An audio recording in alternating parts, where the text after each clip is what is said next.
Natalie Lamb, Recreation Program Coordinator, February 2019 Employee of the Month.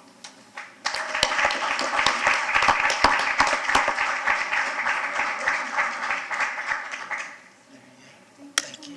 Congratulations.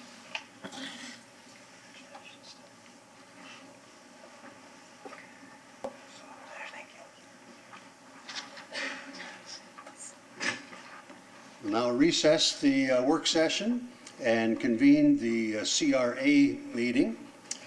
And we'll call together CRA meeting to order. And we'll begin with the approval of the minutes. Do we have a motion to approve the minutes? So moved. Second.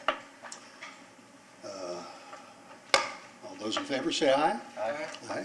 Approved, same sign. So ordered. Are there any citizens to be heard on items not on the CRA agenda? No stampede, all right. We will go to new business and item number 4.1 and update, and I think, Micah, you're going to be doing that? Rosemary's going to be doing our update on the 18-month strategy. All right. Good morning, everyone. Rosemary with the CRA, filling in for our fearless leader, Amanda Thompson, to give you the March 2019 update on the CRA's 18-month strategy. So, let's see here. As you'll recall, the desired outcome is to create lasting change in downtown by shifting the perceptions held by the public and investors about city government and downtown Clearwater to one that aligns with the adopted vision.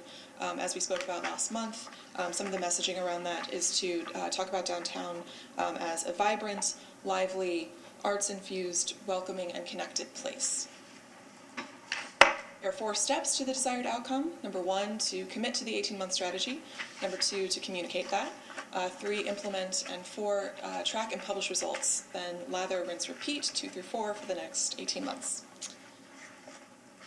In case anyone had forgotten, the CRA's 18-month strategy is to create and share authentic, positive stories about downtown Clearwater, begin construction on Imagine Clearwater, permit 600 housing units, and attract $100 million of private investment in downtown. To talk about that first bucket of creating and sharing authentic and positive stories, we outlined last month the CRA's editorial focus for 2019, and that there were 3 specific areas that we're going to be telling stories about and trying to widely disseminate in 2019. And that is business and merchant success stories, inclusive and vibrant public spaces, and the role of arts and culture in downtown revitalization. We're creating a lot of that content from the CRA, but we're hoping to see that reflected in user-generated content and also in media coverage of downtown. So pulling from February's media mentions, I've highlighted 2 examples that I think kind of reflect a little bit of what we're aiming for. We had a hefty coverage on the food and drink tenant grants, which were approved by council last month. Again, obviously highlighting businesses that will remain open on nights and weekends. You can see a screenshot here from the ABC Action News feature, which showcased quite a few of our businesses downtown. And second is a travel feature. So travel features are nothing new for the city of Clearwater. Obviously it's voted the best beach in America. It's a popular destination for travel writers and feature writers. But we're really pleased to see that downtown is getting some attention in those features as well. Like in this story, the screenshot here from the Hype magazine, 10 things I learned this month from visiting Clearwater, Florida, which also featured and gave a shout out to a number of downtown businesses.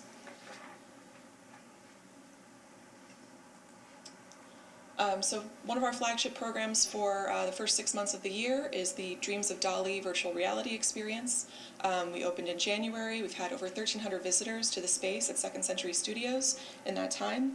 And wanted to chat a little bit today about how we're engaging community stakeholders. We have a lot of local merchants who are seeing this also as an opportunity to engage folks as well. In addition to bringing a high-quality arts experience to downtown, we also wanted to showcase the businesses, restaurants that are downtown as part of this program.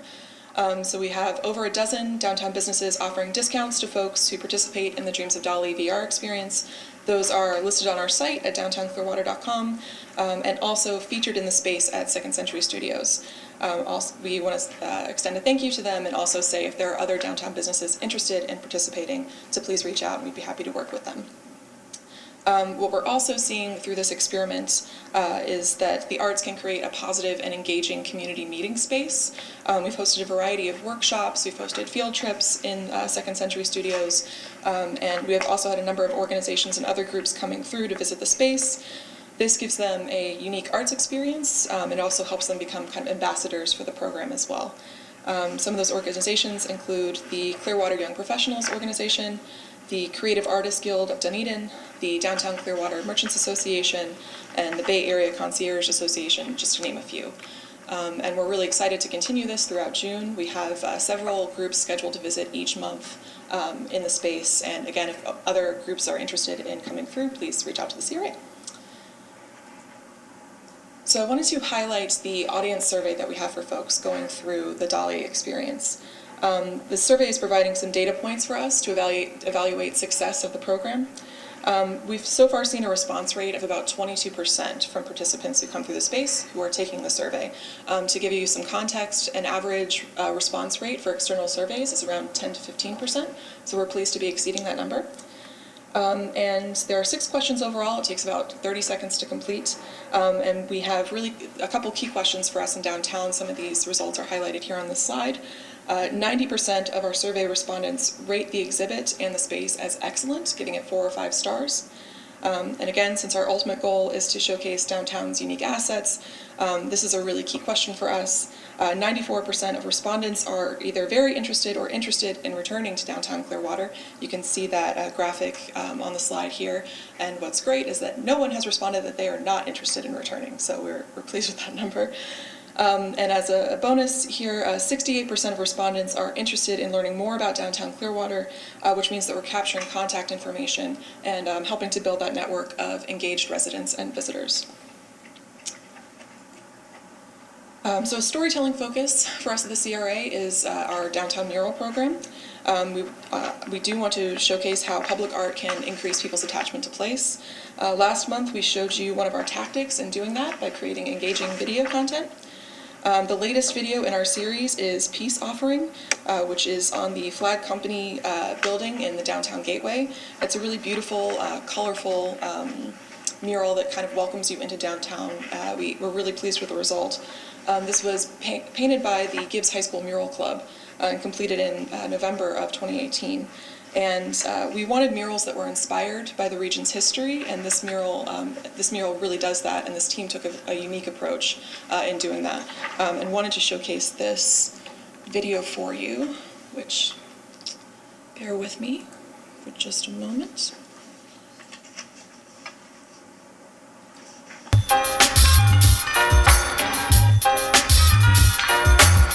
Gibbs Mural Club, we started when I moved here to St. Petersburg.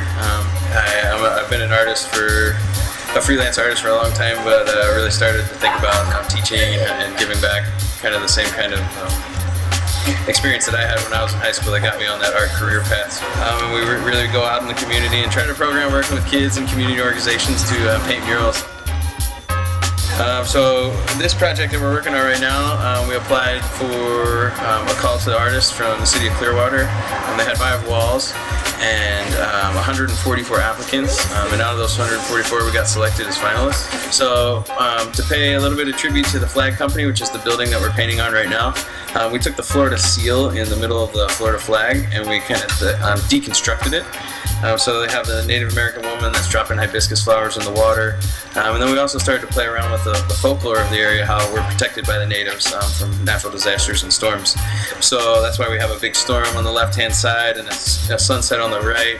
The hair that's kind of is blowing in the wind and indicating that it's kind of blowing the storm away. So we also have the mockingbird for the Florida state bird. So we're trying to find a lot of symbolism that we can use that represents the area that we're in right now. So this is also really helpful to teach visitors and tourists a little bit about the history of the area. So we've shared this again on our website, social channels, and our newsletter, and again, the response has been overwhelmingly positive for this. We're really excited. We have 2 more mural videos coming in the next 2 months, which will feature at our regular updates. And if you have any questions on the mural program, please let me know.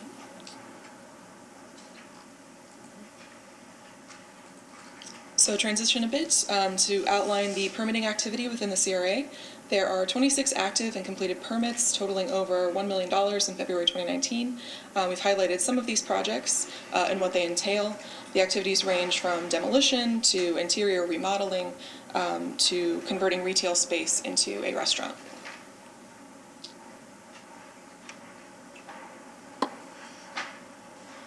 So on beginning construction on Imagine Clearwater, the market and financial feasibility study is underway for the green. As you know, there's an April 1st workshop scheduled for the feasibility study, which we'll be sharing widely through our networks. And an update on the Harborview Center. So the demolition celebration is scheduled for March 29th in conjunction with Blast Friday downtown. And there's been some new information about the demolition for the Harborview in the last week, actually. They've begun exterior demolition of the building, and we also have a quick update on that to show you kind of where things stand.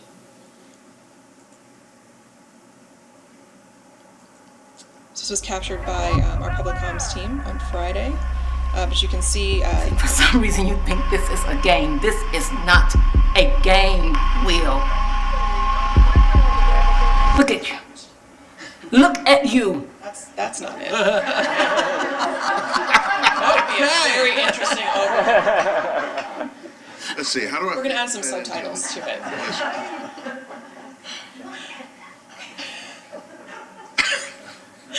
So as you can see, one side of the building is down as of Friday afternoon. And apparently the way the building was constructed, there were 4 individual sides as it was built, so they can take down 2 sides without the 2 at the front coming down, which we will still hopefully have for the Harborview demolition celebration next Friday. Before we just keep sliding onto these videos, my God. I'm just going to go ahead and X out of that so we don't have captions that come up for people. My first CRA update. I get that. So we are seeking some contributions for the public for the March 29th celebration. We are creating a video to be shared the day of the celebration, and we're looking for photos and videos from people's memories at the Harborview Center. It could be your prom, it could be a conference, but we want folks to provide us with their experiences there. They can submit their photos to photo@myclearwater.com. So this is a similar update from last month. Streetscape Phase 3, we are doing additional design on utility work. We are still negotiating the warehouse and green space at 115 South Martin Luther King Jr., and we are processing food and drink grant applications, which leads me to an update on food and drink. Last month, as you'll recall, Council approved 4 grant requests at the February 19th meeting. And the property owner program required folks to submit full applications by March 1st. That program received 2 full applications. The total requested grant amount is $300,000, bringing total investment to $647,000. And we hope to have a more comprehensive update, excuse me, and bring these applications for your review at the April CRA meeting. And finally, attracting $100 million in private investment, excuse me. We are meeting with cultural institutions and private developers throughout the year, and regarding land acquisition, we're looking at purchasing some properties, which we hope to have to you in the next few months. That was it for our CRA update. Are there any questions? Comments? Any questions? Yeah, thank you. On the incentive program, so the 4 that were awarded for the tenants, those folks have received, I'm sure, and underway with their investment or reimbursement, as it were. The landlord program, it expired March 1st, so no more applications are being taken for that? I don't believe so. Correct. There's no more applications. You cannot submit another application at this time. Right. how much time do we give those landlords to come forward with their tenants now? What's the time frame before, coming assessment before they actually are underway or out the funds allocated? So we'll bring forward, they've signed leases, so they have signed leases between the tenant and the landlord. In April, we will bring forward, after we do our staff review of the applications, we'll bring forward our recommendations on whether or not you should provide the funding to those two applicants or not. So that will be in the April meeting. Okay. And it said total investment 647. Those two applicants only requested 300,000, right? The remaining amount, I believe, was the tenant program, the one that Clear Sky and For Yours and the other two received or will receive. On the landlord tenant program, the landlord grant program, what was the total amount we started with, and what does the total, just so that it's clear for me, what are the total that the two tenants and landlords have requested? The two tenants and the landlords? Yeah, when we started the program for the landlords, how much was in the How total? much? I believe the program began at $1.2 million. Is Right. Now, this is just for the landlord, right? that correct, Dan? Yes. And the two applicants that the landlords have brought forward, they're requesting a total of 300,000? Yes, one is requesting $250,000 and the other is $50,000. Okay, so that leaves still roughly $9 million left. However, we, Not 9. I mean, excuse me, 900,000. however, That'd be nice. the other four received 346,000. That was that other amount. Okay, so the 1.2 was actually the tenant and the landlord. Correct. It was the entire Correct. program. Correct. Yeah, it's our incentive, that's our incentive budget, period. Okay, Whether it's whichever program it is. okay, and what's left now then? That makes, There's a, It'll be about $600,000, a little less. Okay, so I guess my point is, are we going to consider other options to generate more interest, or, because this program, though it generated some success in a few applicants, I don't think it, at least from my perspective, didn't hit the benchmark that we would have liked to have seen. In addition to that, the four tenants that applied and received funding, they were really already in play. I mean, Black Brick was already built, Clear Sky, For Yours. There was one that moved from another location. So I guess I would like to have some type of timeline when we're going to consider what the next steps, what the next incentive program may look like, since we still have a substantial amount of money left, and since we didn't hit where we wanted to be recruiting new interest, new investment in Clearwater. And I think we're going to consider the next year's budget to allocate more money if we don't get to where we want to be with this incentive program. What are our thoughts going forward, and when might we consider a new program, modified program?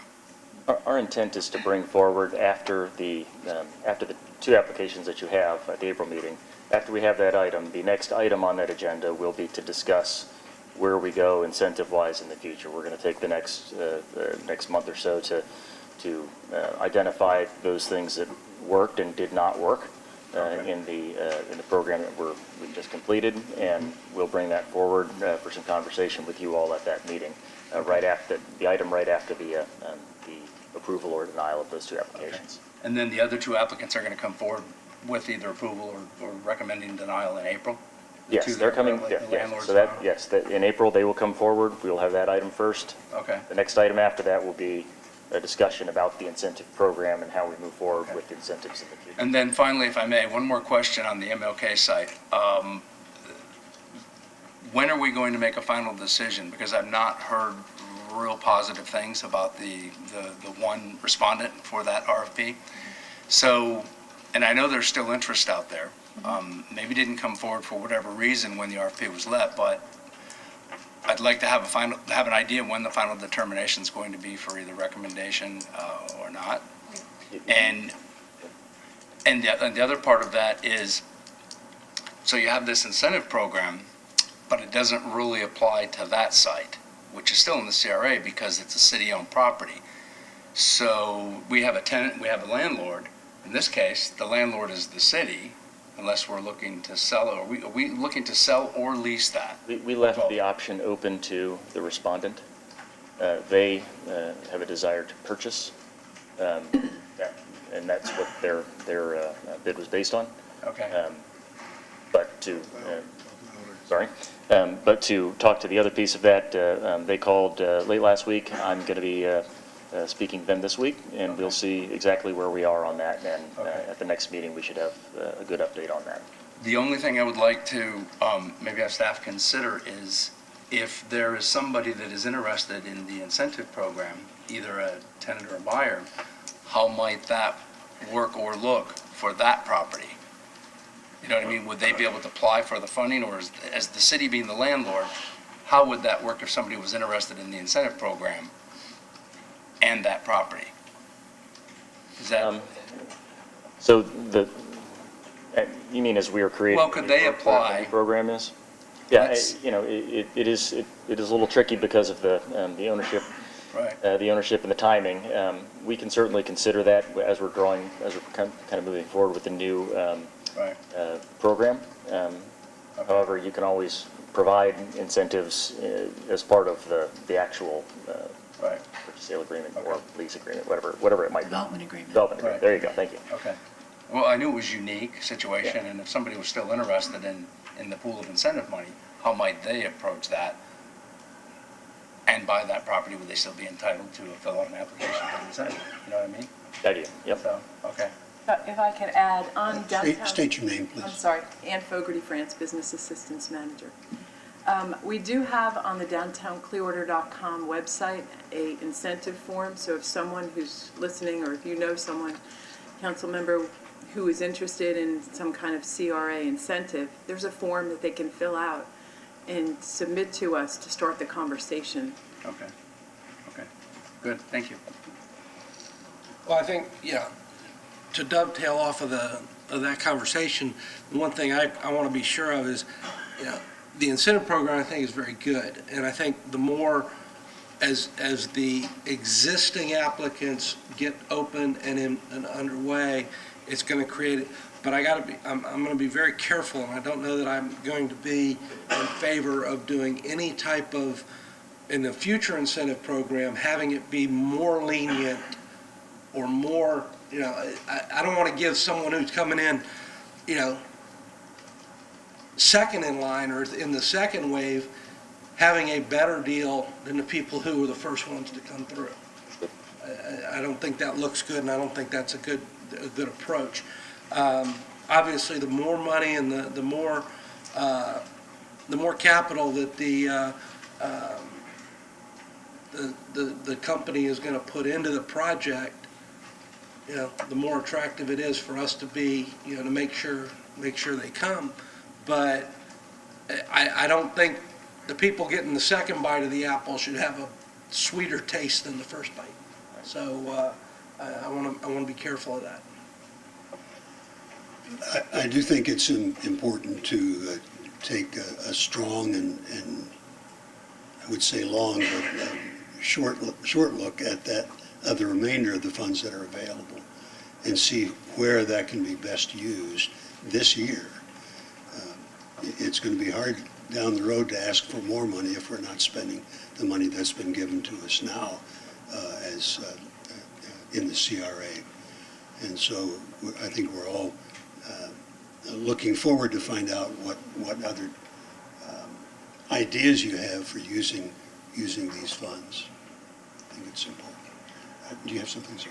Yes, CRA trustees, I would recommend that at some point in the near future that you all really have a discussion, and I'm sure staff can facilitate this, really about the market. What is the market environment? Because it's great to talk about providing incentives, but I think it ought to link to what the market is indicating it's willing to respond to. Because otherwise we will have some impatience. We'll have money sitting in a pot ready to use.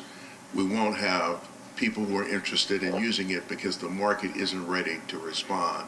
But I'm not real sure. If I think about what the market is for what we're trying to incentivize, I'm not sure I could tell you what it is. just based on what I've heard. And I think it would be helpful in this particular case if we could have a little more of that conversation so that we are in sync with your expectations, and your expectations are in sync with where the market is. And that addresses your concern and your concern. You know, you want us to move quicker, faster, be more responsive. You're concerned about how that's done so that we don't compromise ourselves. But don't get me wrong, I'm very encouraged by the progress we've made and in the direction we're going. And as I'm famous for saying, it may take a little longer, but I want it to turn out and be the right thing rather than, just saying, hey, we got all this going and, half of the operators don't know, they're left from their right and they don't stay in business very long. So I think it's. Yeah. Final comment, if I could respond too. Mr. Horn, I agree with you. What the market will bear is kind of dictates what we do going forward. In our case, I think the situation is unique in Clearwater. Our market is a little more complicated and difficult than anybody else's market. It's not totally driven by economics. It's driven by perception. It's driven by willingness to take risk. And I think that the strategy the CRA is employing right now is hugely important, telling these positive stories. But I think hand in hand, going along with that, to get that comfort level to overcome either the perceptions, real or not real, incentive money is extremely important, because I think people will be willing to take that risk if they realize the city and understand the city is going to be their partner. And I don't mean carrying all the water, but everybody's aware of what happens on the other side of that bridge, and everybody's aware that Pinellas County had 1.2 million visitors. I mean, I read some of the stats. So they'll jump, but again, our market's a little bit different, and I think we have to take the extra steps to be a little more aggressive to ensure that comfort level. So, thanks. Any further discussion? Is there a motion to approve to accept the There's no motion update? needed. No motion needed? All right, good. In that case, then, is there a director's report? No, I think we've. All right. Well, thank you. Appreciate your baptism by fire this morning. Thank you. You did very well. Thank you very much. We will adjourn the CRA meeting and call into session the pension trustees meeting.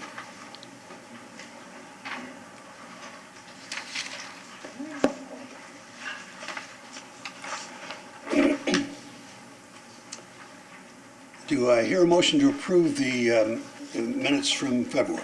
So moved. Second. Motion made and seconded. All those in favor say aye. Aye. Approved, opposed, same sign. So ordered. Are there any citizens to be heard on regarding items not on the pension trustees meeting agenda? If not, we'll go to our fourth agenda item, 4.1, approval of the new hires for acceptance into the pension plan as listed. Move approval of agenda item 4.1. Second. Are there any questions? Are there any comments?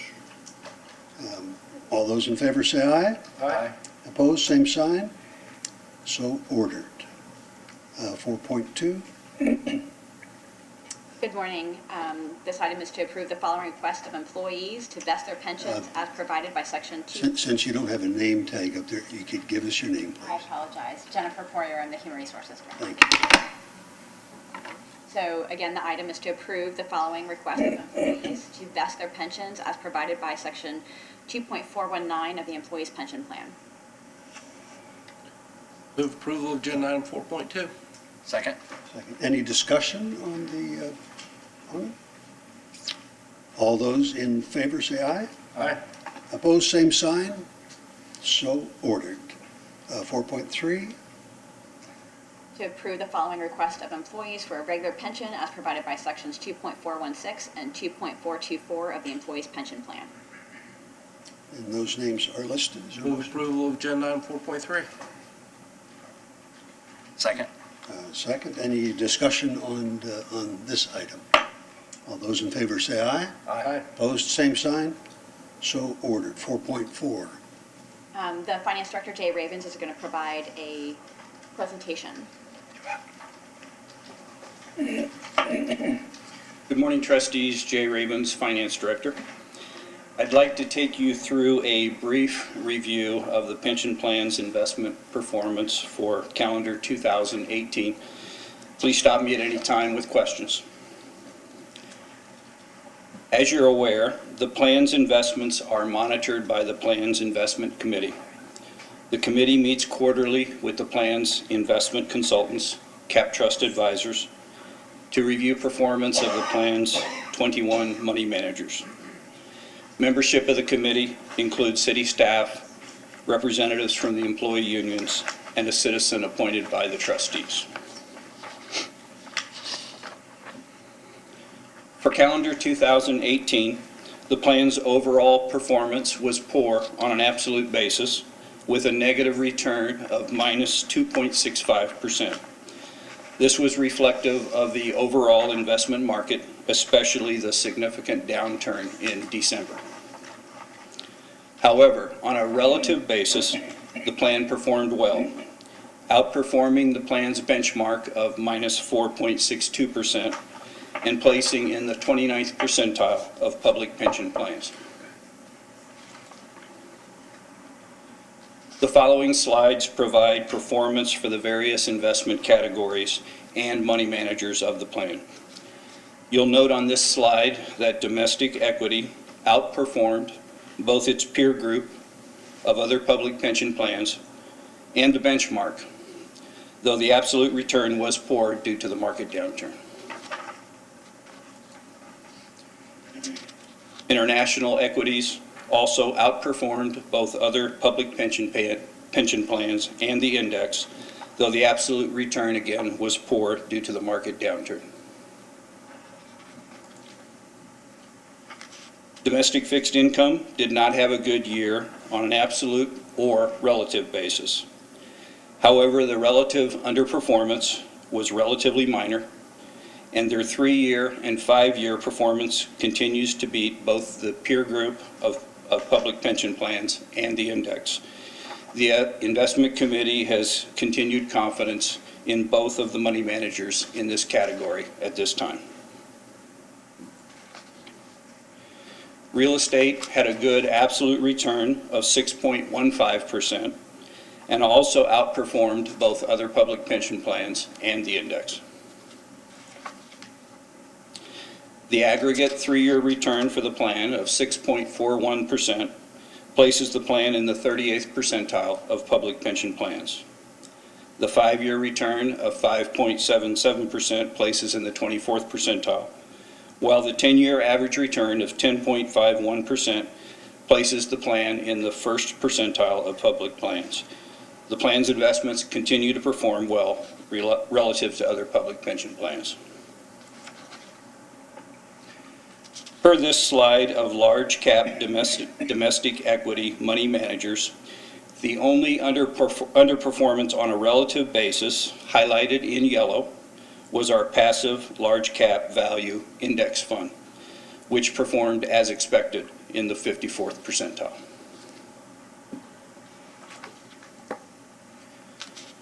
We definitely see some contrast on this slide with 2 small cap managers performing exceptionally well in the 1st percentile versus a mid cap value manager wedge with poor performance in the 91st percentile.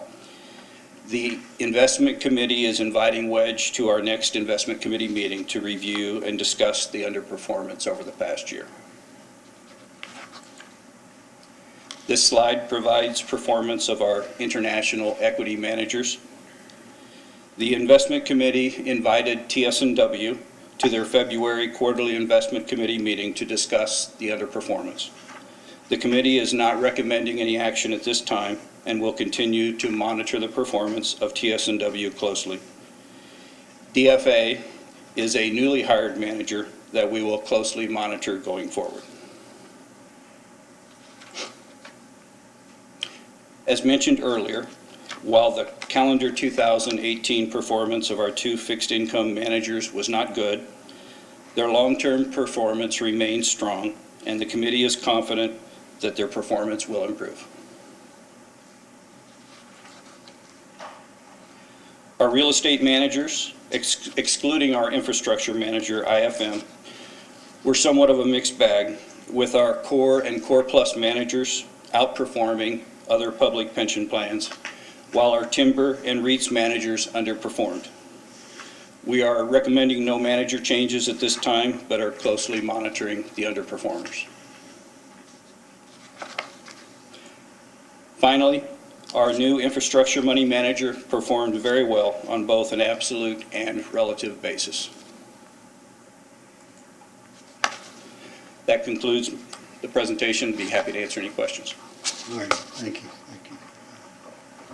Well, I guess first off, I'd like to thank you for condensing 265 pages down into that. You're welcome. But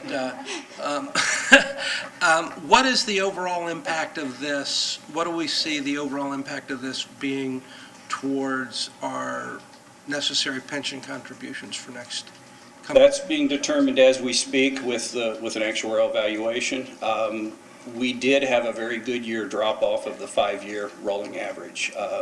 We had, I think, a 16.9% year that has dropped off, replaced with this poor performance. So it's going to have a significant impact on our 5-year average return, probably dropping that down in the neighborhood of 5.5% to 6% versus our assumption of 7%. So that will have an impact as far as what that does to the required contribution. Hopefully, the fact that we've been over-contributing and building up the credit balance, hopefully we don't see much of a change in our required contribution from what we've been contributing. Thank you. So, yeah, that was an eye-opener, and I know that we're coming off a downturn, but we go with these 5-year reviews, and it seems that where are we within that 5-year period in 2018? Like when might, because right now we're watching very closely to see what's going to happen and then possible make recommendations. How many more years in that average before we make recommendations for a lot of us underperforming? Of the underperforming managers? Yeah. Any of the managers that have underperformed for at least 3 to 5 years, we would be ready to pull the trigger now if we determined. A lot of it involves why they're underperforming. We hire managers to do specific things within a marketplace, and if that's not being recognized, we're a little more patient as long as they're doing what we hired them to do. But typically, once we have 5 years of underperformance, even if they're doing what we hired them to do, we typically are looking to replace a manager at that time. Thank you. If we were down to 2.65 last year, and last quarter down minus 7.68, how do our reserves look? Are we below the reserves line at this point?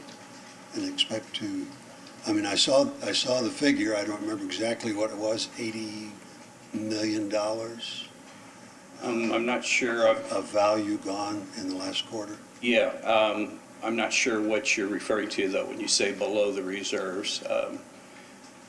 Well, we have a buffer, don't we, on our...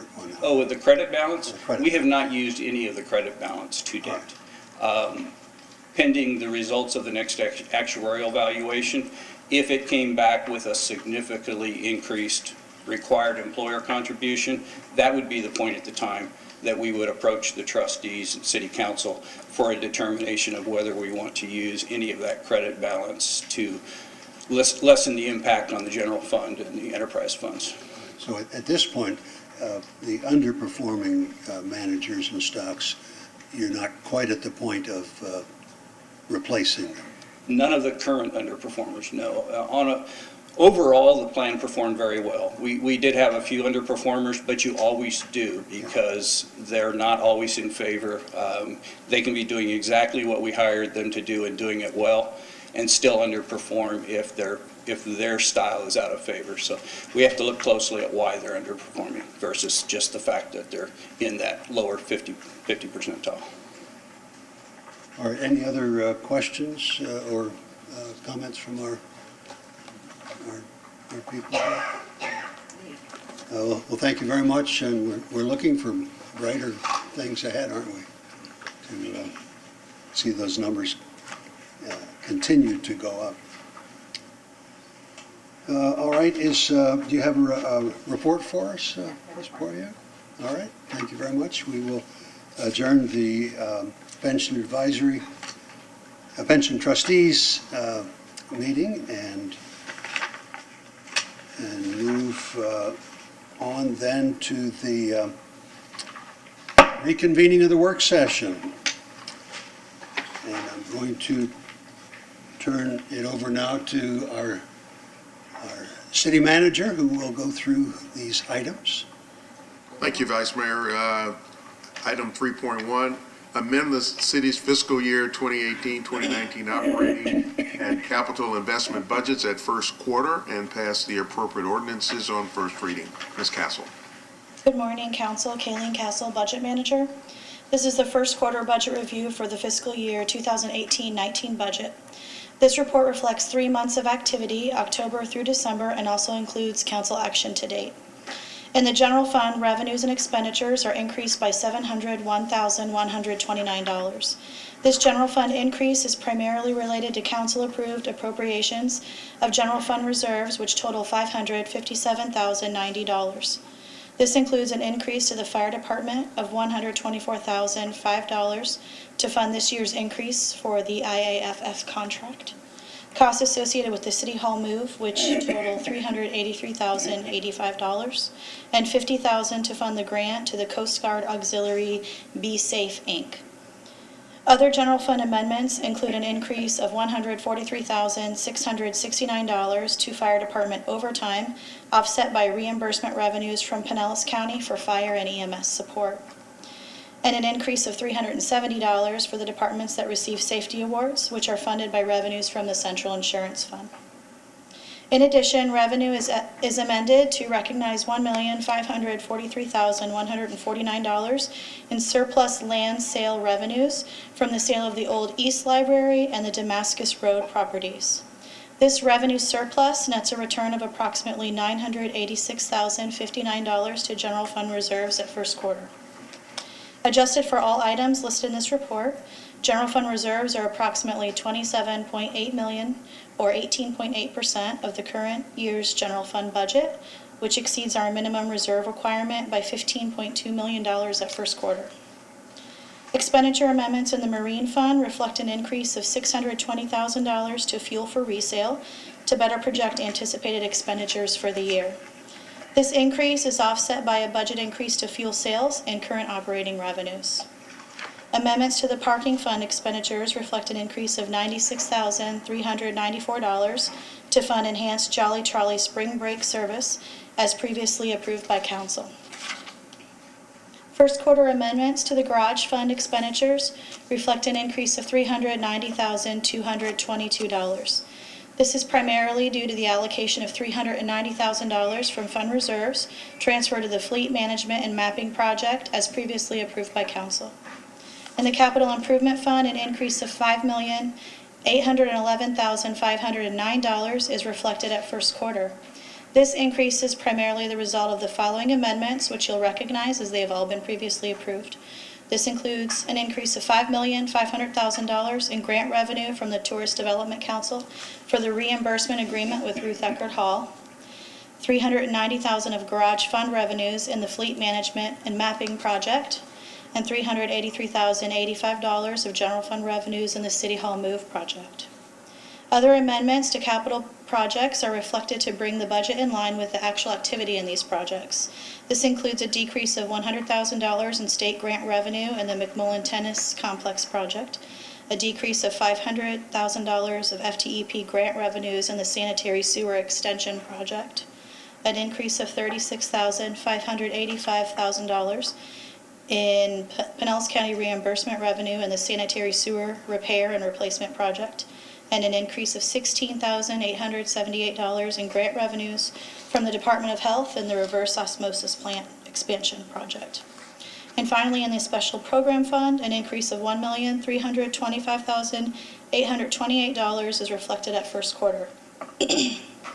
This includes the recognition of $50,869 in governmental revenue supporting police programs for federal forfeiture treasury and federal forfeiture sharing, $133,651 in FEMA reimbursements for Hurricane Irma and Tropical Storm Debbie, $45,704 in donation revenue to support police programs and library programs, $12,700 in receipts from foreclosure registry fees collected, an increase of $29,467 representing interest earnings from 2018, $465,851 in revenues for special events over the last quarter, $240,658 in fines and court proceeds to support public safety programs and the tree replacement program, and $343,718 in contractual services revenue for police extra duty and investigative cost recovery.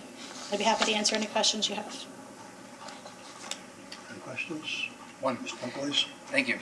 $465,851 in revenues for special events.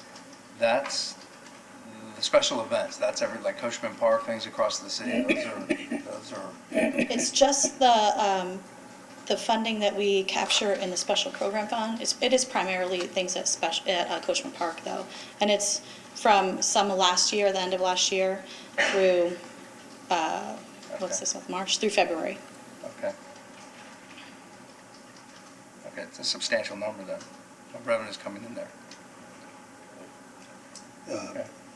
I just had a quick question about the parking fund and the funds that are going to offset the Jolly Trolley. And I know the parking fund is used for a variety of things, including lifeguards at the beach. Are we assured that there's enough money in that fund for the other things that are usually done during the year for the with the parking money? The parking fund had a budgeted revenue surplus of about $1.6 million. Okay. So that revenue surplus covers that $96,000 increase to expenditures. So they still plan to do everything that was budgeted, which includes beach guards for the year. All right, good. Any other questions or comments? I guess we're ready to move that forward. Mr. Horn? Okay. Item 4.1, approve an increase to purchase order number 18001102 with Ultimate CNG LLC in the amount of $84,800 for the period March 30th, 2019 through April 26, 2019 to provide mobile compressed natural gas services at the Clearwater Natural Gas Filling Station and authorize the appropriate officials to execute same. Mr. Warrington. Yeah, Chuck Warrington, Managing Director of the Clearwater Gas System.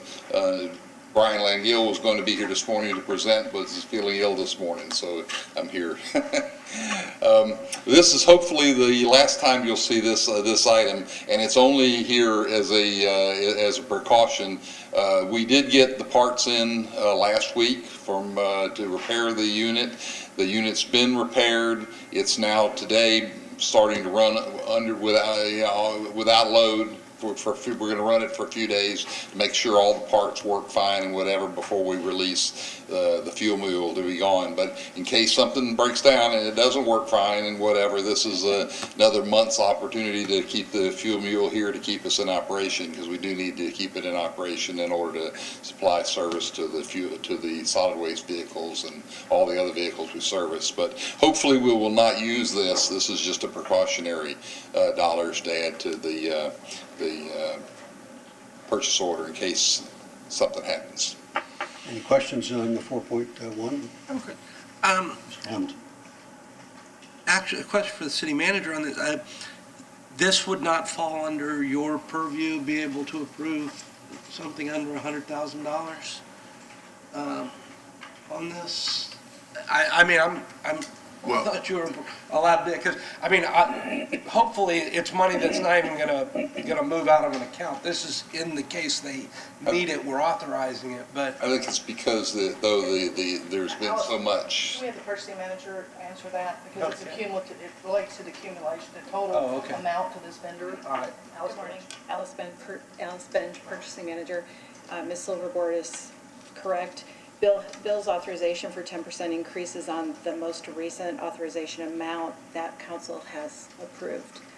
And the accumulation of these increases has. That explains it perfectly. And hopefully we won't have to even We won't even use it, hopefully. use it and stuff. Any questions over here? Consent, all right? Yes. All right, 4.2.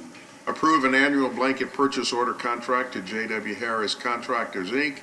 in the amount of $4,500,000 with the option for 3 one-year term extensions to provide the installation of natural gas mains and service lines and authorize the appropriate officials to execute same. Mr. Warrington again. This is our contractor that does our main extension lines, and they've been our contractor for the last several years, done a very good job. We were at the point where we needed to rebid this out. They were the low bidder, and so that's why we're bringing this forward to you. Questions? No, this is just the cost to get the lines down so we can get more customers Absolutely. and make that bottom line even better. Absolutely, that's what it is. No problem. And I'm assuming you anticipate or have income, excuse me, I should ask. No question. All right. If this $4,500,000 purchase order contract is covered by the income that you receive from Clearwater. That's right. We have a CIP fund that has these dollars in it that is available to be used for that purpose. All right. I'm a little nervous about putting $4,500,000 on consent. And so I wouldn't mind taking it off consent and then making it come back and say the same thing on Thursday.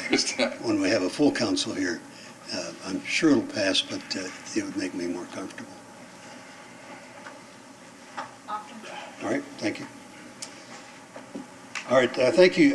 Human Resources next, 5.1. Approve the collective bargaining agreement as negotiated between the City of Clearwater and Fraternal Order of Police, Clearwater Officers Bargaining Unit Lodge 10 for fiscal years 2018, 2019, 2019, 2020, and 2020-21, and authorize the appropriate official to execute same. Ms. Poirier. Good morning. The current agreement between the City of Clearwater and the FOP Lodge 10 expired on September 30th of 2018. We have reached a tentative agreement for a new contract that was ratified by the membership with a vote of 112 to 2. The agreement is a 3-year agreement that provides for a 3% general wage increase for all classifications in the first year, with the effective date being after ratification by the council. It also provides for a step pay increase of either 5% or 2.5%, depending on years of service, and provides for all the pay ranges to be adjusted by 3% as well. In the second and third year of the agreement, it provides for a 3% general wage increase, plus a step increase of either 5% or 2.5%, depending on the years of service, and it also adjusts the pay ranges by 3% for all classifications as well. In addition, it increases the shift differential pay to 10%. This is bringing in a previously approved MOU, so it's cost neutral to the city. And it also provides for a 5% job assignment pay for officers assigned to the K-9 unit in lieu of the $40 per pay period that they had previously been given. The cumulative value of this agreement over the 3-year term is $2.3 million, and there are funds available in the fiscal year 2018-19 budget to cover the current year of this agreement, and future budgets will include the contract. Thank you. Any questions? No questions, as much as, gratitude that we were able to get this done. I think I'm going to ask to have this pulled off consent, because if I know the mayor, he would like to express his gratitude as well. So I think we'll go ahead and we can pull this. So they basically agreed everything when we went on with our with our meeting with you. They've agreed to all of that. That is correct. I want to let you know I had a couple officers come up to me since then and thank me for our resolve to get this done. So they represented obviously the overwhelming majority because 112 to 2 was, so yeah, I'm glad we got it done as well. Me too. And I should commend you for doing, for your presentation, condensing 3 years' worth of contract, and I don't know how many pages, is that 25, 49 pages, into just a couple of minutes. Thank you very much. We'll see you on Thursday. Okay, thank you. Thanks, Chief, too. Yes. Working with us, yeah. And all those, actually, who helped with the bargaining, in the bargaining process. Number 6 is Parks and Recreation, 6-1. Approve the third amendment to the lease agreement between Ruth Eckerd Hall and the city of Clearwater and authorize the appropriate officials to execute same. Mr. Dunbar. Good morning, Kevin Dunbar, Director of Parks and Recreation. This item is a cleanup item. Ruth Eckerd Hall will be dispensing liquor within their facility. They have in the past, but they've done it through a contractor. They're going to actually doing that now in-house. So this is to allow for the modification of the insurance requirements for them to be able to do that. But I'd be happy to answer any questions. Any questions? And I have none either. On consent? Yes. All right. 6-2. Approve the First Amendment of the amended and restated agreement between the Long Center Foundation and the City of Clearwater to provide for more specific terms and conditions and authorize the appropriate officials to execute same. Mr. Dunbar again. As the city manager just said, this is just a restatement of certain things that are important to the foundation to want to make sure that they're spelled out in the agreement. They are care and maintenance of the granite recognition plaque in the courtyard of the Long Center, as well as other donor plaques. Some specific information that the foundation would like to make sure that it receives in its annual report for the city, and also recognition of the foundation's subsidy in city marketing and documentation. So with that, I'm happy to answer any questions. Questions? Certainly appreciate all that the Long Center Foundation does for the Long Center and for all of the various aspects of the facility. On consent? Yes. All right. Thank you. Thank you. 7.1. Authorize an increase to Enforcement One, Inc. of Oldsmar, Florida, contract number 900098 by $100,000 in fiscal year 18-19 for police vehicle upfitting services to an amended total contract award of $315,000 and authorize the appropriate officials to execute same. Chief Slaughter. Chief Dan Slaughter with the Police Department. So on January 19, 2017, the council awarded this contract to Enforcement One to provide the police vehicle upfitting in the amount not to exceed $215,000. The award included a 2-year renewal option. The total upfitting costs estimated for this fiscal year is going to be $315,000. This includes $69,600 that was actually carried over from the previous budget year that the upfitter was unable to complete before the close of the budget year. So that is the crux of the most significant difference. So additionally, the original amount did not take into account having to upfit crashed vehicles. And so we have additional margin needed to cover those. We do have budgeted funds to cover the increase, and I'd be more than happy to answer any questions. Questions? And I don't either. Thank you, Chief Slaughter, very much. On consent? Yes. All right, thank you. 8.1, engineering. Accept a drainage and utility easement from the property owner at 26996 US Highway 19 North to the city of Clearwater, granting an easement over, under, across, and through a portion of land lying in the southwest 1/4 of Section 30, Township 28 South, Range 16 East, Pinellas County, Florida, as more particularly described in Exhibit A. Mr. Burzak. Good morning, Robert Burzak, Real Estate Services Coordinator. The property owner is granting a drainage and utility easement to the city to support city-maintained utilities that will be relocated to the easement location as the site is developed for a BJ wholesale gas station. Questions? Any questions? On consent? Yes. All right, thank you very much. Planning, 9.1. approve the annexation, initial future land use map designation of residential urban, and initial zoning atlas designation of low-medium density residential district for 3143 Johns Parkway, and pass the appropriate ordinances on first reading. Ms. Motzky. Hi, good morning. Lauren Matzke, Planning and Development. This voluntary annexation petition involves .241 acres of land consisting of a single-family home. The applicant is requesting annexation in order to receive sanitary sewer and solid waste service from the city. The closest sanitary line is in the adjacent Johns Parkway right-of-way, and the applicant has paid the required sewer impact and assessment fees. The property's proposed future land use map designation is residential urban, and the zoning designation would be low medium density residential. Questions?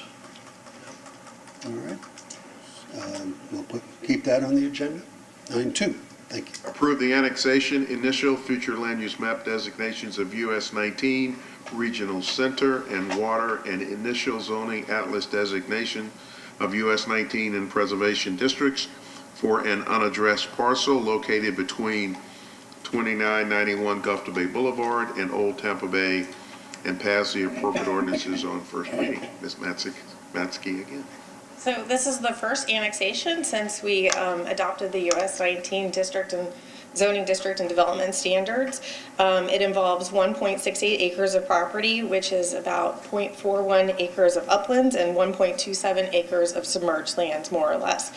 The applicant owns 2991 Gulf to Bay Boulevard, which abuts to the north, and is requesting annexation so that this parcel can be combined with the other parcel for future redevelopment. They're proposing multifamily residential at that property. So at this time, connection to the infrastructure is not requested, but would be part of that future redevelopment application. The proposed future land use designations to be applied to the property are the US 19 Regional Center on the uplands and preservation on the submerged land. And similarly, the zoning districts would be US 19 on the uplands and preservation on the submerged land. If there's any questions for this one. Questions? So this is largely underwater. Correct. But the owner wants to develop, so the owner owns the property from Gulf to Bay South. Let me see if I can get that. I haven't used this up to date. There we go. Oh, it's not quite what mine looks like. Do I need to? Okay. So this used to be mobile home. It was a mobile home park, and it's been cleared for a little while yet. Mm-hmm. So if you look at the aerial, the owner, the applicant owns this piece and also this piece. And so, of course, to unify this bit of uplands with the overall development, annexation into the city of Clearwater is required. But the majority of the parcel is submerged lands. And so it is, go ahead. No, I have no question. One question. Is this property that's contiguous, the same owner? Yes. This property is contiguous, it goes all the way through to Gulf to Bay. Yes. Is this also the property where we're going to be having one-on-ones in the future for vacation of part of a street or right-of-way? Are you familiar with this? I do not know what This is you're further talking east. So this is not that? This is about another quarter-mile east. Okay, thanks. And so, I'm still confused about the US 19 Regional Center, because 19 is a long ways off, but I understand what the concept is. So is this not going to be zoned residential mobile home anymore? Correct. It was rezoned. Well, this parcel is in the county, so. Regional Center. Correct. In the county, it's mobile home. When it's upon annexation, it would be designated US 19 district, which is our zoning district in this area. All of the property to the west and north of this parcel that's within the city of Clearwater's jurisdiction is already US 19. That was part of that large rezoning we did a couple of years ago. So what can the developer then, or the owner of the property, use this land for? Any of the uses allowed within the US 19 Regional Center. Which In the which US could be 19. residential. Yes, I mean, they've had numerous conversations with us. I'm not sure the status of their development application. I don't believe they've submitted anything yet because this needs to be finished first. But they're proposing multifamily residential, last conversation I had with them. Okay, all right, good. Any other questions? All right, that's 9.2, and that'll be on for first reading on Thursday. Thank you. Thank you. 9.3. Approve the annexation, initial future land use map designation of residential low, and initial zoning atlas designation of low-medium density residential district for 3046 Merrill Avenue, 3035 Terrace View Lane, 3050 Glen Oak Avenue North, 3023 Grandview Avenue, 3077 Hoyt Avenue, 3012 and 3020 Lake Vista Drive, and pass the appropriate ordinances on first reading. Ms. Matzke again. Okay, so these voluntary annex petitions are within the K-Poc Terrace sanitary sewer expansion area. So that's nearing completion, and this is another series of single-family homes that have requested annexation. Consistent with the others, the future land use designations would be residential low, and then the zoning would be low-medium density residential. All right, any questions? None of my own, except one of these residences next door to where I used to live. Oh, really? And I'm still waiting for that former house to come into the city also. I'm enjoying seeing all of this neighborhood coming into the city of Clearwater. I think it's exciting. Great. All right, that's on for Thursday, 9/4. 9.4 and 9.5 are items to continue. Oh, that's right, yes. And so we will, and that's to a date uncertain. All right, good. 10.1. Award a contract to Hart Cross Chemicals, Inc. in the amount of $250,000 for liquid sodium hydroxide caustic soda over a one-year period with 2 additional annual extensions, and authorize the appropriate officials to execute same. Mr. Porter. Good morning, everyone. David Porter, Public Utilities Director. This morning, I'd like you to approve the purchase of liquid sodium hydroxide, which is used at 2 of our water treatment facilities as some of the processed chemicals. It's something we purchase usually on about every 3 years. If there's any questions, I'd be glad to answer. I just was wondering what caustic soda is used for, sodium. It changes the pH of the water, or the acidity and alkalinity balance, so that it makes it slightly more alkaline. By doing so, that raises the pH. It does. And what that does is allow us to assist homeowners in keeping their copper piping from corroding. All right. Good, and these are both on consent. Any questions about that, gentlemen? 10.1, no, I'm fine with that. Oh, we just did 10.1? All right. Yeah, we just did 10.1. Yeah, okay, sorry. 10.2, award a contract to Thatcher Chemical of Florida, Inc. of DeLine, Florida, in the annual amount of $250,000 for liquid sodium bisulfate solution over a one-year period with 2 additional extensions, annual extensions, and authorize the appropriate officials to execute same. Again, David Porter, Public Utilities Director. Like we did for sodium hydroxide, I'm here this morning to ask you to approve the purchase of liquid sodium bisulfite solution. This is something we use at all 3 of the wastewater treatment plants, and also at the water treatment plants. It's a chemical that allows us to remove chlorine from water. In the case of the wastewater plants, we have to remove chlorine once we've disinfected the wastewater before we apply it to the receiving stream, because it would be toxic to fish and wildlife. In the water treatment plants, there are some places within the process that we chlorinate things and then have to remove the chlorine to further treat the water. So with that, if you have any other questions, I'd be glad to answer them for you. No questions? That's on for... Okay, thank you very much. I appreciate it. And it's on consent, all right? Yes. Okay. 11, solid waste, 11.1. Approve a contract extension to Palmdale Oil Company, Inc. of Fort Pierce, Florida, on contract number 900492 for an amount not to exceed $150,000 until expiration of the contract on July 30th, 2020, in accordance with Section 2.5641D Code of Ordinances, other governmental contracts, and authorize the appropriate officials to execute same. Mr. Conson. Morning, Perry Conson, Fleet Manager.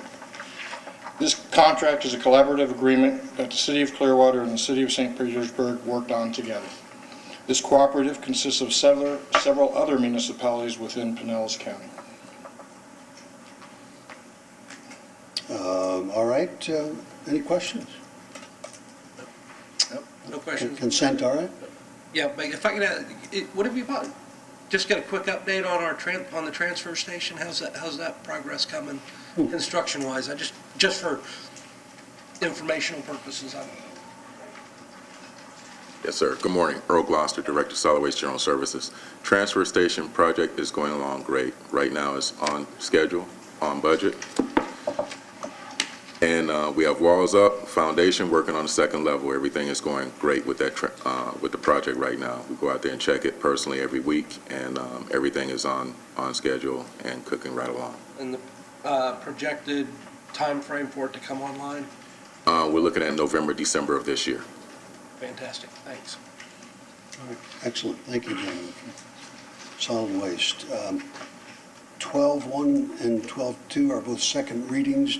We don't need to go over those. Right. All right. Do we take verbal reports today? I don't think we do. No, I have none. No comments? City Attorney? No, sir. We do have a discussion item, 15.1.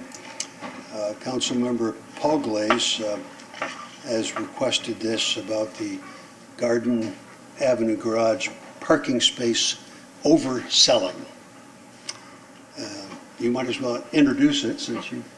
Yeah, so Discussion item. since the city has moved its operations to this building, and even prior to that, I've had an office in this building, and for the past 3 years, I've noticed never a single car, with the exception of my own, on the rooftop of the Garden Street Garage.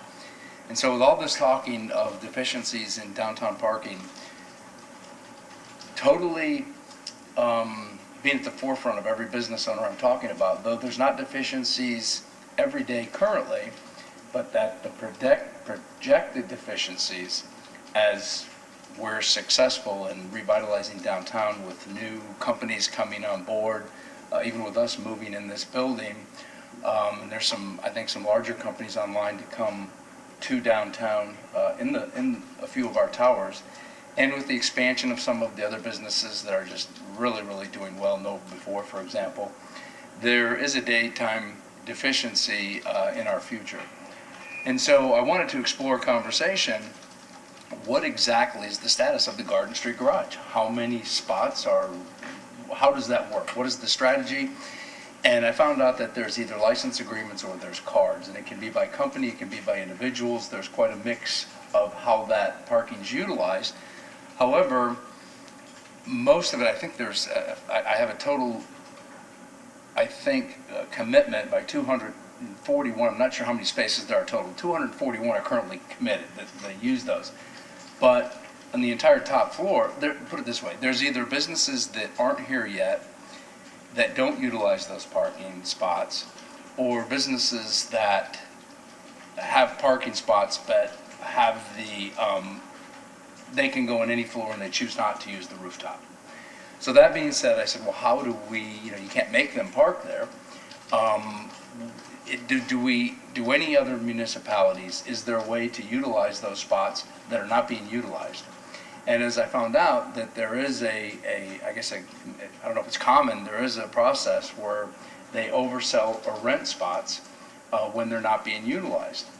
And 10 to 15%, which would give us additional parking spots while we're having this conversation of a downtown parking garage, so I'm not saying we need them immediately, but I think it's a conversation we should explore once that, as opposed to being comprehensive and have that conversation now as opposed to later when we really, really have a problem.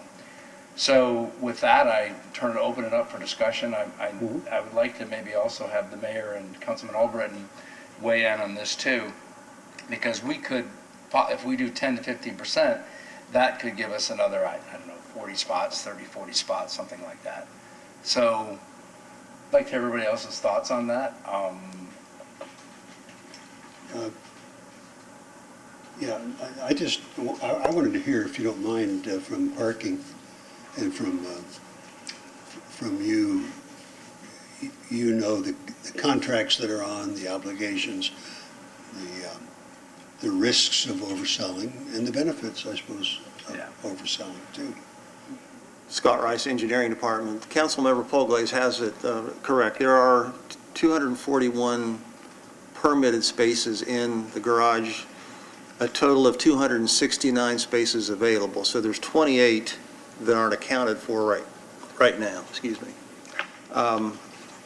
The top floor itself has 38 regular spaces and 2 handicap spaces, and that's on basically the flat level of the top floor. The ramp to the top floor also has 42 spaces, and I understand it's also not utilized a great deal. However, we only have 28 available unless we oversell.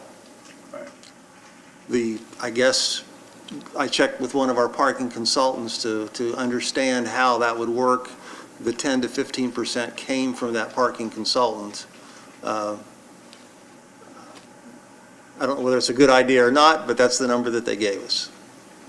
So we could increase revenues, and one of the discussions we had with internally was to discount the top floor so that if there's an incentive needed to get those spaces rented, we could do that. Problem is people park wherever they can find a space, so it's very difficult to enforce those incentives.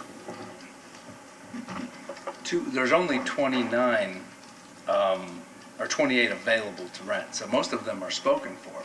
Correct. So where are they if they're not taking them? Because it's a total of 80 available spots on the top floor when you include the ramp. Now, of that 80, say 28, so really we have 28 plus 80, we have 108 spots in the Garden Street garage that are not being utilized.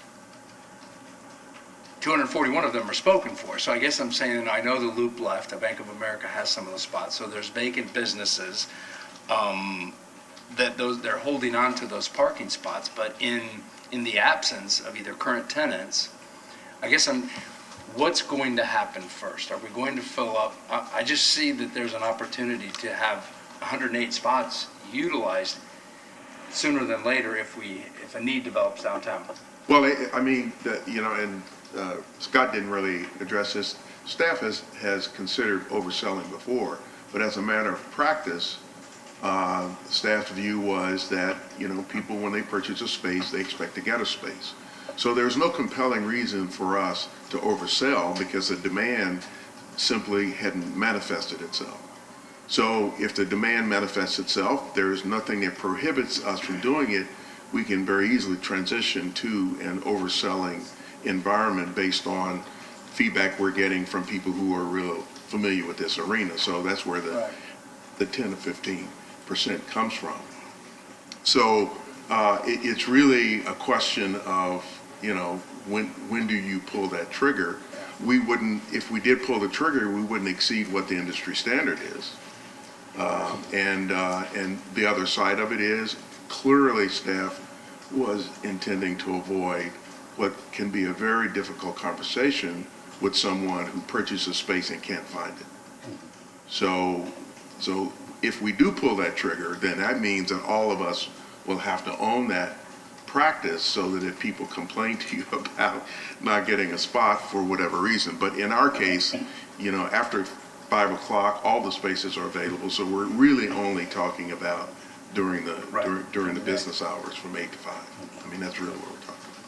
Do we have any inclination where those people, where are they parking if they're not using 108 spaces? I mean, they're mostly purchased.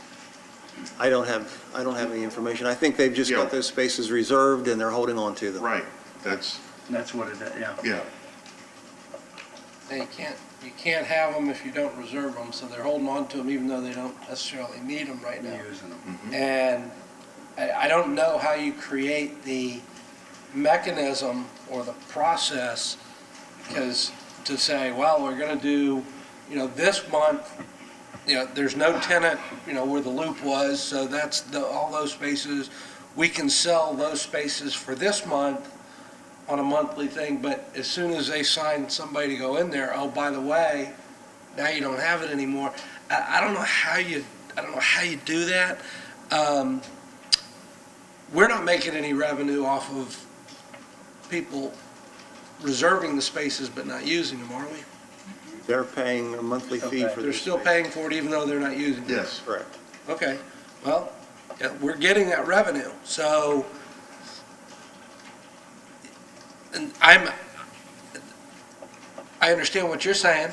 I don't know how to design the process, but I also have a lot of understanding for what the city manager said about, I don't want to get to a position where we sell more space than we have, and then, this isn't the airlines where, okay, if I oversell the plane, I'm going to bump you, but I'm going to give you $500. I'm not going to give people $500 because we oversold our parking spaces. So it's a delicate balance, and I'm not convinced yet how we approach it. I understand what you're saying, and I wish we had paid customers parking in every space every day in that garage. But as of right now, I don't know how we do it, and until I see somebody show me a system or a program that I'm comfortable with. I'm not saying I'm against it. I'm just saying I'm not ready yet. Do we know during daytime business hours that there are a substantial number of people who want to come to downtown, shop downtown, have lunch downtown, who cannot find parking spots? Well, I think the results of the downtown parking study indicated that currently we have a surplus of parking downtown. So the answer to that question, I believe, is no, based upon the numbers that we've determined in our study. The spaces may not be where they want them, That's, but we certainly have enough parking.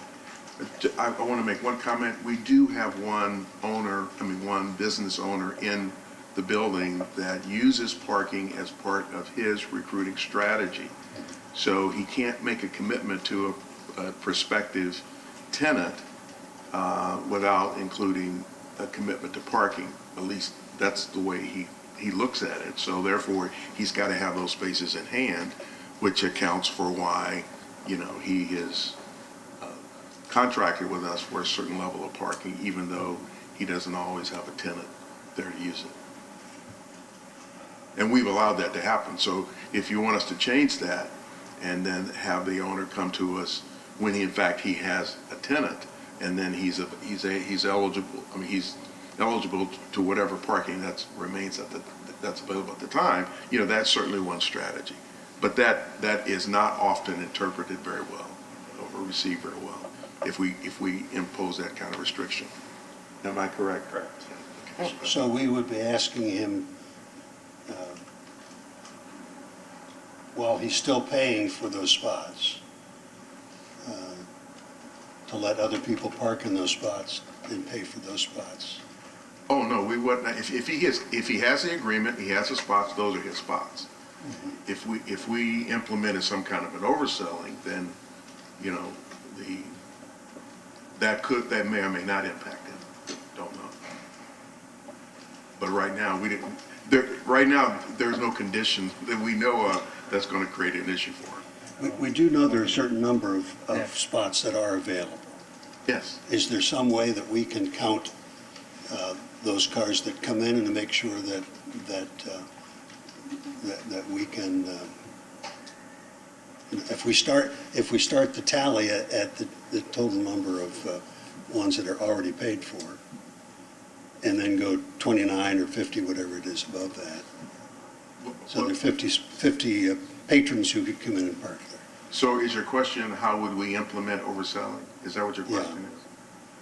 Well, if there are certain spots that are available now, we're not overselling. No. How can we fill those spots and let people? Well, part of the situation we've got right now, unfortunately, we lost our parking manager due to some safety or security requirements that the use of our radios require. So just last week, we interviewed again for parking manager, and I have a gentleman coming in on Thursday for a face-to-face interview. Part of the problem that we have with the parking system is a lack of data. You know, we don't have anything that tells us the usage of that Garden Avenue garage other than if we walk through and count cars. Same way with other parking facilities within the city, on-street parking, parking lots.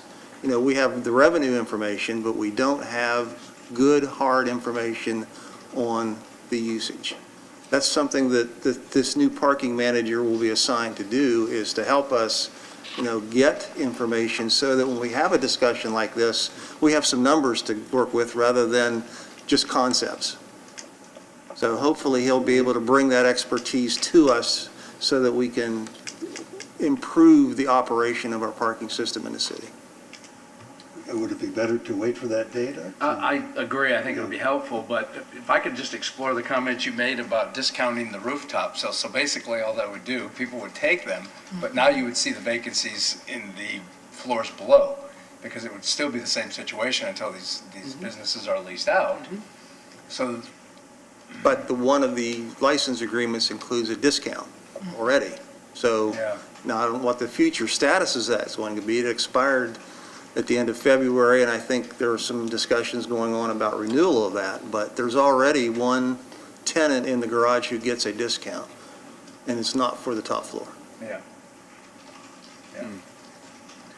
Yeah, the data would be helpful, and then I like the comment the city manager made. Well, at some point, we may have to consider pulling the trigger.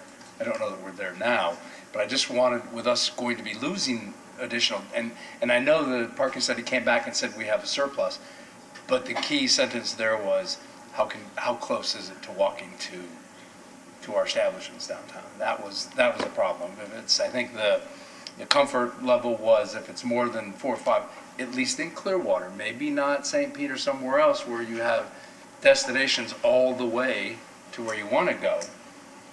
It's different in Clearwater, so proximity does make a difference, at least right now. So I just wanted to have that, think about that, because all of us now can look out over off the 6th floor and see that parking garage, and it's just a little frustrating. Well, I'm happy to continue this discussion, sometime in the future. If you can bring us that data when it becomes available, then we'll address it again. Very good. We want to try to provide as many parking spaces as we can for the public. So when did you want the other two council members to weigh in on this? Because this would not be scheduled for Thursday unless you want it on the agenda. I would be, we brought it forward now unless there's a compelling argument that either the mayor or Albritton would like to have this discussion in public again. I would be comfortable with you chatting with them one-on-ones and see what their feelings are on this. I think we need to, I think we all agree we need to wait for a little more information, get some information, and, when we get a new parking manager, and one of his tasks can be try to accumulate some of this information so that it can be presented to us. I don't think this is an emergency situation or something that needs immediate attention, but it needs to be on the periphery of the radar, and as we get more information, we can dial in on it. Yeah, I've talked to them both, and their perspective was pretty consistent with what we've heard this morning. There needs to be a compelling reason. It's not a compelling reason right now. However, there's no reason why we can't implement if we find that there's a demand for it. So that's kind of where they're at right now. So then maybe the last comment I would make would be, how would we implement that? And that would be, I suppose, a strategy that would be explored when the new parking manager gets here. When and if the time is right to do that. How do you just oversell, or do you oversell on the top floor only where it's not being utilized? I mean, I wonder how you would do that. Yeah, I think we would just, we'd use common Yeah. techniques that are used to do something like that. Jill? Vice Mayor, can I just tack on to that, just so everybody understands? The new parking manager is not going to walk in and be able to produce the data either.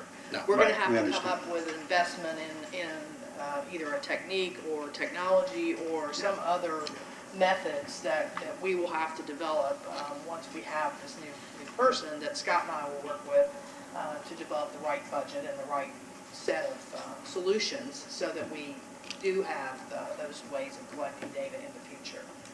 But they're not going to be flip a switch kind of solutions. We're going to have to make some investments and choices, and so there'll be some time that will be required for us to develop that. We're hoping, and kind of speaking for Scott here, but we're hoping that we will have that as part of the next budget proposal to really have a better idea of what kind of choices we can make. There's a lot of technology out today that's helping communities improve in this area.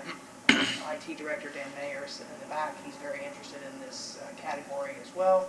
So just don't want you to think, though, that it's just hiring somebody and they come in and suddenly it changes what Scott said. It doesn't change our current condition, which is we really don't have any of those methods or solutions in place to gauge use, the usage. Is this something that could be incorporated in next year's budget? Oh, yeah, absolutely. See, that would be promising. It's a little delayed, but it's still, I think, would be a worthwhile. And depending on what it is, we may be able to deploy earlier than that as well. I just, we haven't had a chance to really sit down and decide what we think those solutions, those best choices are going to be. And it may be a combination. How we address things on the beach is different than how we address things downtown. So we have more work to do for you. If the mayor and Mr. Albritton want to bring it back earlier, they're welcome to do it. We'd be happy to continue it more. Okay. Otherwise, we'll wait until we have some data. All right, there's no more business. I do have a question yes. for Rosemarie. On 15.1, council has had a discussion on City Hall, right? Yeah. So, but was this? You should have received the revised agenda. That's an outdated agenda you're looking at. Sorry. Well, that wasn't on my agenda. Yeah. Oh, what? Oh, yeah. He's just looking at all of them. Okay, got it. Yep. I don't have a Sorry, discussion. sorry. Yeah. Oh, okay, good. All right. I have nothing else. All right, and I don't think there's any more things to discuss, so we will consider this meeting adjourned. Thank you all. Thank you.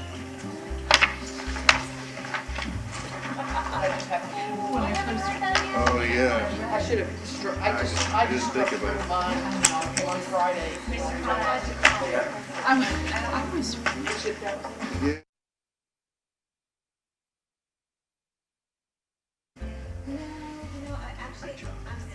I think I embarrassed the mayor at all. We don't know if it's related to an upgrade. For